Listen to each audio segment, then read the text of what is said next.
Yes, the EIP remains relevant and necessary today. Now, fostering real racial harmony is challenging, and the EIP is one very important part of the solution because it helps to ensure inclusive and diverse neighborhoods. Of course, some might argue that just because we live next door to someone from a different ethnic group or culture or religion does not necessarily mean that we will get along with our neighbor or learn to tolerate or understand our differences. In fact, all these incidents of friction between neighbors of different cultures have caught our attention and is part of the reason why we're having this debate today. But equally often, we do not celebrate the large number of situations where neighbors learn to live with each other, celebrate each other's festivals, mourn with each other's, grieve with each other, and go and learn how to live together because they live in the same community. But others also argue that there are other ways to mix and achieve social integration in schools, at work, or during national service. But the EIP remains critical because so much of our lives and our children's lives revolve around our homes and our neighborhoods. With diversity in our estates, we get to interact with our neighbors of different races almost every day, along the corridors, the void decks, the playgrounds, the markets, our neighborhood centers, the shops, the hawker centers.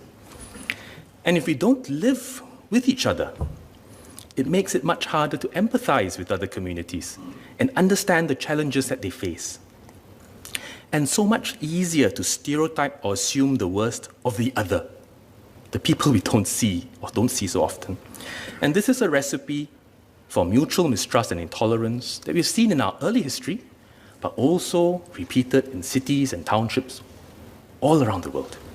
And actually, I've got many other studies that we've been following over the years, studies in Europe, studies in the US and other cities, which affirm that integration and social diversity strengthens social cohesion and understanding.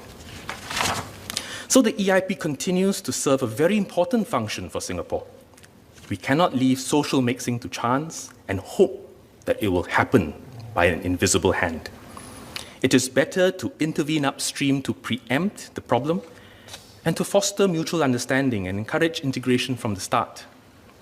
If we wait until racial tensions have started to bubble to the surface and develop and become entrenched, it will become so much harder to heal those fractures and rebuild trust among different communities. I have three supplementary questions. The first pertains to the request for waivers.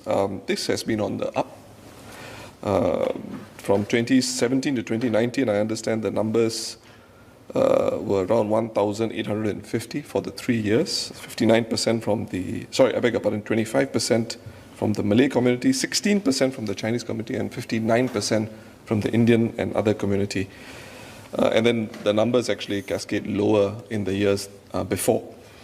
My question is, the EIP limit for the Indian and other community, which is at 59%, or which was at 59%, the EIP limit overall was actually reviewed in 2010, and the EIP limit for that category was 10% and 13% at the neighborhood and block level, and that was increased to 12 and 15% respectively.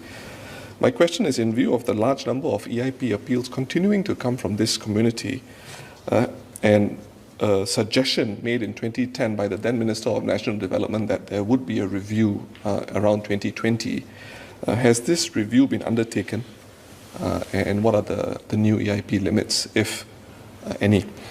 The second question is actually a question for information. In 1989, when EIP was introduced, 28% of the neighborhoods had already breached the established EIP guidelines on the start date of the EIP.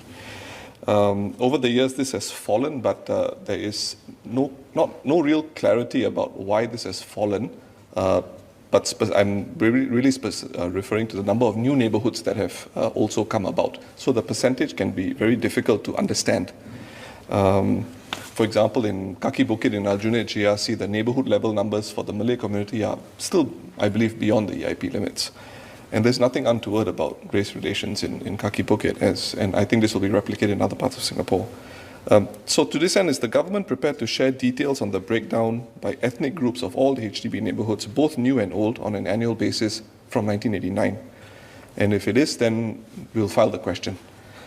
And finally, in response to a PQ I filed in 2013, HDB shared that it had reviewed the EIP limits for rental flats. And administratively, it adds up to 10 percentage points for the block limits for HDB rental flats. Would HDB consider a similar approach for all flats and also exercise greater flexibility at the neighbourhood level as a means of loosening the EIP criteria as a compromise, or even remove precinct and block quotas in favour of a larger area of coverage?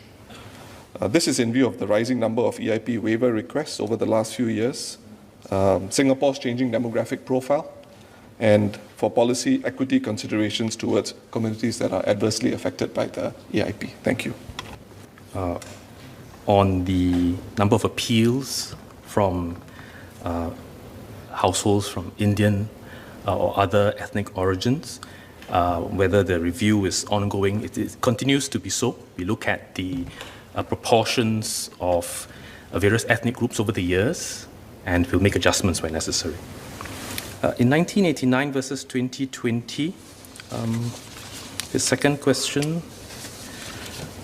Okay, here's the data. In 1989, when we introduced the EIP, 28% of neighborhoods had reached one or more ethnic EIP limits.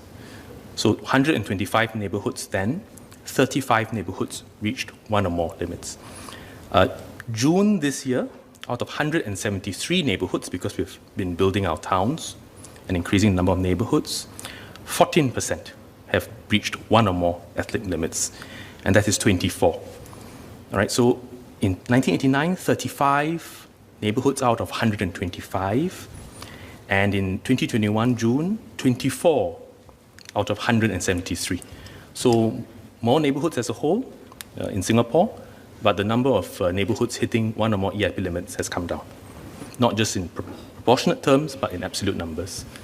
And that is perhaps a result of a range of factors. The EIP operating, including operating in new neighborhoods that are launched over the years since, but also a whole variety of factors, providing a whole range of flat types, providing for different budgets, programs that promote a sense of belonging, programs that help to integrate society together across races. So a whole range of factors may have led to that.